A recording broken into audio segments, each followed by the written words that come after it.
हिसार में दलित युवक गणेश की मौत के मामले में 11 दिन के बाद हरियाणा सरकार को झुकना पड़ा है और लगातार बढ़ते दबाव और विरोध प्रदर्शन के बीच शुक्रवार को मुख्यमंत्री नायब सिंह सैनी ने चंडीगढ़ में पीड़ित परिवार और समाज की कमेटी से मुलाकात की। इसके बाद परिवार के साथ सहमति बनने के बाद युवक के शव का अंतिम संस्कार किया गया। बैठक में कमेटी ने पुलिसकर्मियों पर एफआईआर दर्ज करने समेत सभी 5 मांगे रखी थी, जिन्हें सरकार ने स्वीकार कर लिया। इसके बाद मंत्री कृष्ण बेदी हिसार के नागरिक अस्पताल पहुंचे और परिवार को अपने हाथों से एफआईआर की कॉपी सौंपी। एफआईआर मिलने के बाद परिवार और समाज ने धरना समाप्त किया और मृतक गणेश का अंतिम संस्कार कर दिया गया। गौरतलब है कि एक दिन पहले राहुल गांधी ने भी इस मामले में ट्वीट कर भाजपा सरकार पर दलित विरोधी होने का आरोप लगाया था, जिसके बाद प्रदेश भर में विरोध तेज हो गया था। पहले पुलिस ने खुद को निर्दोष बताया था, लेकिन अब सरकार ने अपना रुख बदलते हुए जांच का भरोसा दिलाया है। मंत्री कृष्ण बेदी ने कहा है कि पूरे मामले की निष्पक्ष जांच कराई जाएगी और जो भी दोषी होगा उसके खिलाफ कार्रवाई की जाएगी। इस पूरे मामले में वीरवार सुबह मृतक गणेश के पिता विक्रम, चाचा दिनेश और प्रतिनिधि मंडल के सदस्य कैबिनेट मंत्री कृष्ण बेदी से मिलने के लिए गए। वहां पर उनकी काफी देर बातचीत हुई। इसके बाद कैबिनेट मंत्री कृष्ण बेदी के साथ मुख्यमंत्री नायब सिंह सैनी ने मुलाकात की।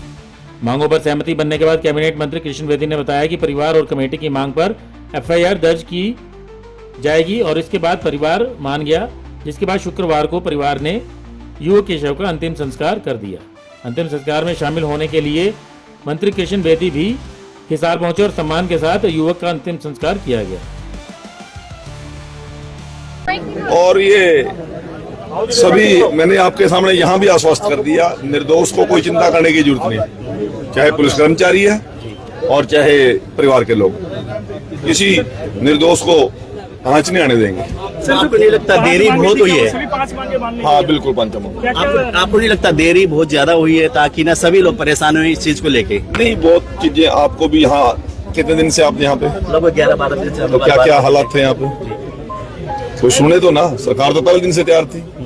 7 घंटे बैठ के गया आप लोगों के बीच में, सारी यही बातें थी, परिवार के बीच में करी, परिवार के इसी कमेटी से की, वहां से यहाँ तक आए भी। और तो यहाँ पर जिस प्रकार के लोग इसको लंबा चलाना चाह रहे थे, अपने रोटियां सेकना चाह रहे थे, नहीं माननी थी।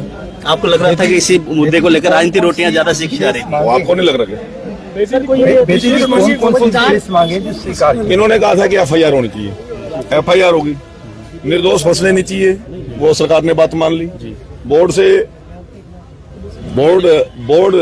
इसका पोस्टमार्टम करे, बोर्ड ने पोस्टमार्टम किया, वीडियोग्राफी हो, वीडियोग्राफी सरकार ने कर दी। और उसके बाद परिवार में एक बच्चे को रोजगार की बात थी, वो भी हमने अधिकारियों से बात कर ली है। जैसे इस क्रिमेशन के बाद ये 13 दिन का हमारा जो पारिवारिक एक संस्कार होता है, उसके बाद वो सारी व्यवस्था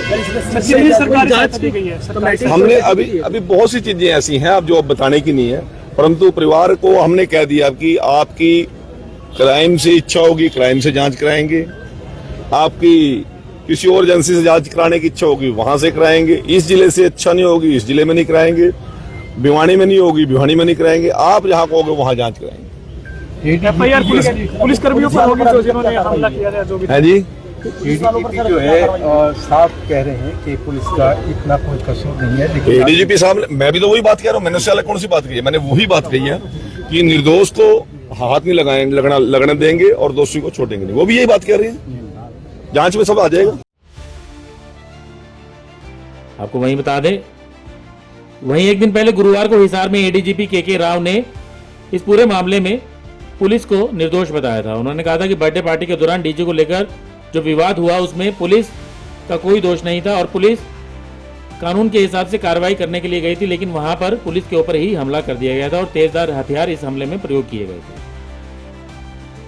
साथ ही एडीजीपी के राव ने कहा था कि पुलिस इस मामले में लाई डिटेक्टर टेस्ट करवाने के लिए भी तैयार है, लेकिन अब सरकार ने इस मामले में अपना रुख बदलते हुए एफआईआर दर्ज की है। ब्यूरो रिपोर्ट, नई ताजा न्यूज, हिसार।